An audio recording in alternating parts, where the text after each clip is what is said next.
When you get a headache, you don't reach to the tablet cupboard. You simply sit in a quiet room and sit and meditate.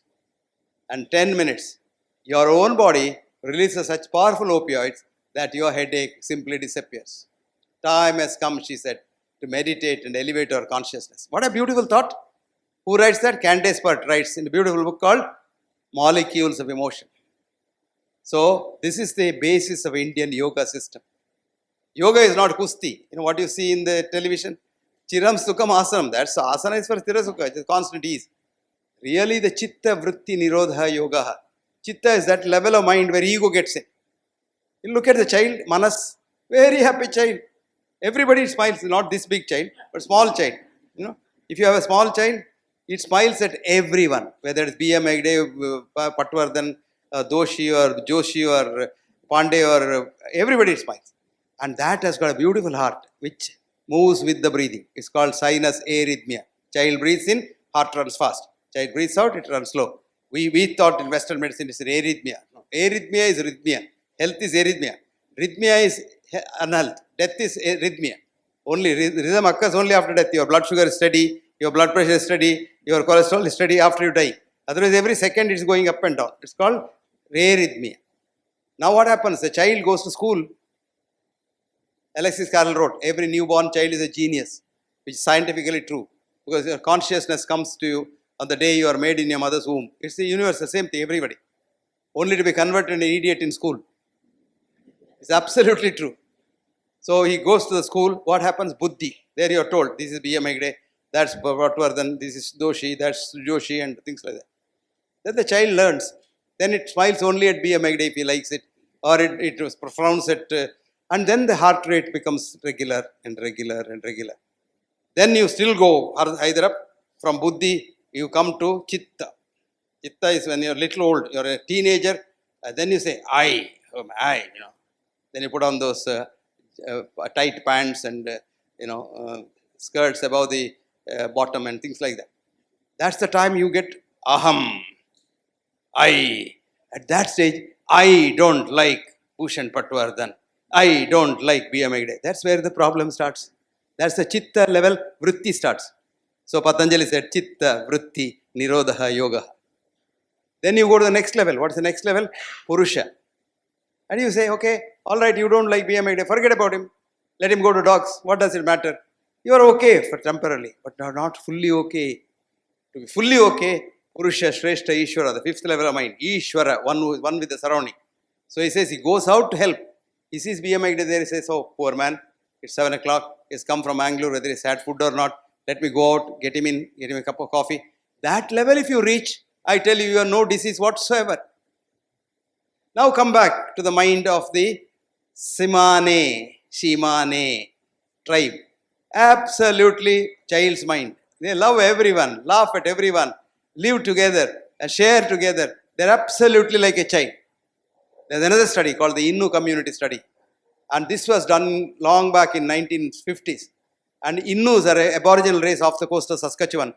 They are no touch with reality at all. And then written documents, they said no disease. No common cold to cancer, nothing. They lived 100 years or died because of predation. Now 1732, a Canadian company came there called Williams Company. No, Hudson Bay Company. Hudson Bay Company came and started a barter trade. Said, okay, you give your hide to us, we will give you biscuit, we'll give you soap, we'll give you scent, etc., etc. Problem started. To cut the long story short, today every Innu is a Canadian citizen and every Innu has got every disease which a Canadian Caucasian gets 10 years before. The Canadian Caucasians get heart attack in the 5th decade, these people get 4th decade. What has changed for them? Money and their lifestyle change. So now put these two things together and see what has changed.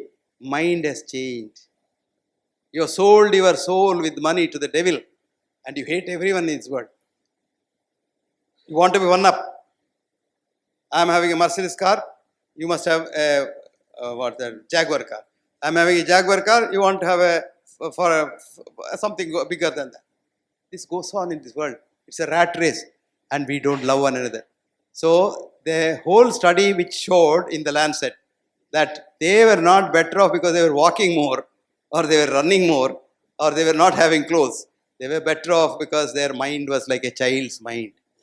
Innu's mind was like a child's mind. And if you're a child's mind, you don't get a heart attack at all.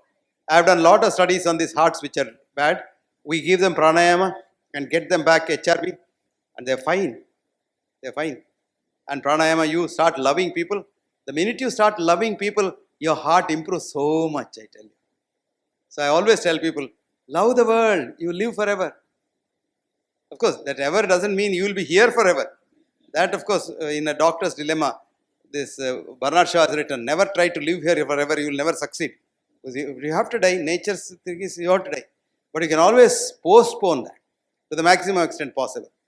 But in India, what happens? We are always good in jumping queue. You always join the queue when you're born, queue of death. Some of us jump the queue and go a little faster. But others, go in the same queue at the back and they continue. They jug on and on and on. So what is ultimately important is the mind is our boss. And where is the mind? Never mind. But you must know your mind and try to control the mind. I always tell people, you take a body bath. Body doesn't exist, but you take a bath. And for that, what fuss? You have this soap, this shampoo, that shampoo. And oh my God, you have spent so much money for this. But when did you take a bath for the mind? I tell them daily take a bath for the mind. That's meditation. And meditation, especially pranayama, anuloma, viloma, pranayama. Do you know what I do? I breathe in, say, let me be more compassionate. Let all hatred, greed, jealousy, anger, pride run away. Keep on doing that. Sit for 10 minutes and do that. I tell you, you become so tranquil. If you are very angry with somebody, do that. Sit back and breathe deeply. You forget who you are angry with. You may even go and hug that man. Because, you just forget. So, the whole thing is in your mind. And mind is the environment for health. And I have written an article which is in the internet, you can see. Health is environmental, not genetic, nothing. It's environmental. And your environment is not just the environment that we talk about. Heat, cold, food, this, that, water, air. They're all secondary. What is most important? Your most important environment that's keeping you here? Your mind. So mind your mind and you will be very healthy. Thank you very much.